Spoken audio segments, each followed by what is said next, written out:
जौहर को आत्महत्या कहना बहुत आसान है, लेकिन उससे पहले की दरिंदगी सुनने की हिम्मत है आप में?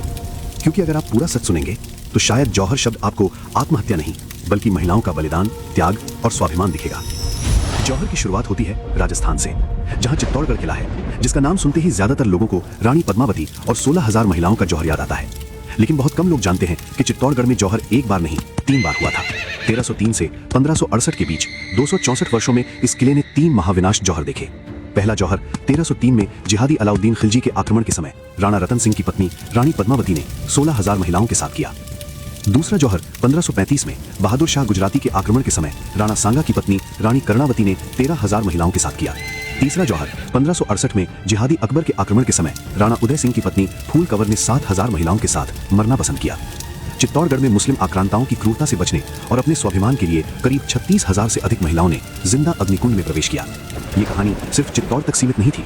इससे पहले जब 1294 में जैसलमेर में भारत का पहला जौहर हुआ था, जहां भीटी वंश की 24,000 महिलाओं ने जिहादी अलाउद्दीन खिलजी से बचने के लिए जौहर किया था, और 1327 में जब मोहम्मद बिन तुगलक ने काम्पिली राज्य पर आक्रमण किया था, तब दक्षिण भारत में भी जौहर हुआ था। जौहर की वजह मुस्लिम आक्रांताओं की क्रूरता थी। युद्ध जीतने के बाद जिहादी केवल राज्य या धन नहीं लूटते थे, बल्कि हिंदू योद्धाओं की महिलाओं और बच्चों के साथ अमानवीय अत्याचार करते थे। महिलाओं को बंदी बनाया जाता था, उनका जबरन धर्म परिवर्तन कराते, निकाह कराते, हरमों में रखते थे। ऐसा ही 1299 में गुजरात के वघेला राजा कर्ण की हार के बाद जिहादी अलाउद्दीन खिलजी ने रानी कमला देवी का अपहरण किया और उन्हें जबरन हरम में शामिल किया।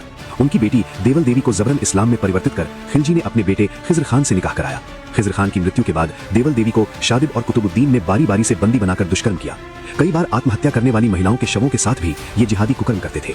इसी वजह से इन वीरांगनाओं ने जौहर को चुना, जो उनके लिए एक शब्द नहीं, बलिदान, त्याग और स्वाभिमान से जुड़ा था। जौहर से पहले महिलाएं 16 श्रृंगार करती थी, फिर अग्निकुंड में प्रवेश करती थी, जिसके लिए राजा पहले से ही चंदन, लकड़ी, नारियल और घी से 40 से 50 फीट गहरी जौहर वेदी तैयार करवाते थे। 1958-59 में भारतीय पुरातत्व विभाग को विजय स्तंभ क्षेत्र की खुदाई में राख, हड्डियां, लाख की चूड़ियां और एक कुंड मिला। उनके अनुसार इस कुंड में 40,000 से अधिक महिलाओं की मृत्यु हुई, जिसके बाद से चित्तौड़गढ़ किले के जौहर स्मृति स्थल पर हर सत्र श्रद्धांजलि सभा होती है, जो इतिहास के इस जौहर को आत्महत्या नहीं, एक स्वाभिमान की रक्षा का अंतिम निर्णय बताती है।